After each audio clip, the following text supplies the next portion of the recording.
I am an operations guy at heart. I am a process workflow person, and I hate wasted time. I like to get a lot of things done. I like to constantly be busy and have my hands in a lot of stuff. And for me to be efficient at the stuff that I do, I need to have flow. I need to have processes and workflows and things that just kind of all fit together and enable me to do things quickly.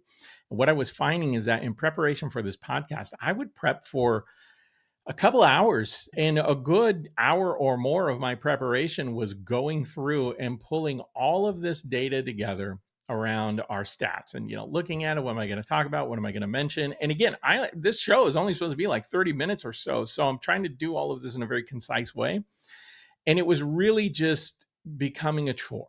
And so what did I do? I spent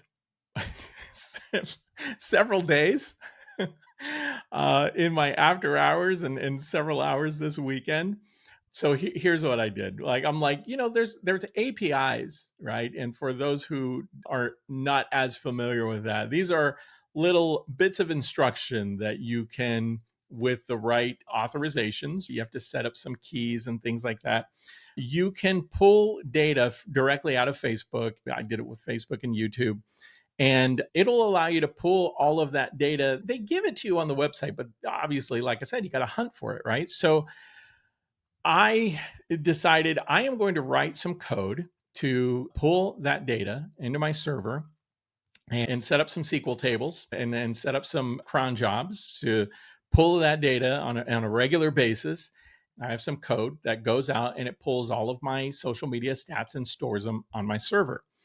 I then, because I use Power BI, and BI and analytics is kind of what I do, right? So then I wrote a bunch of measures to count up and kind of quantify, do the math on all of that data that I kind of walked you through, and built some dashboards, and whammo bammo, there it is.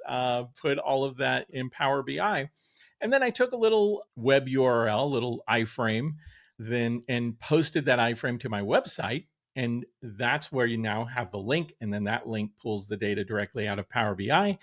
And there you go. Those are my social media stats.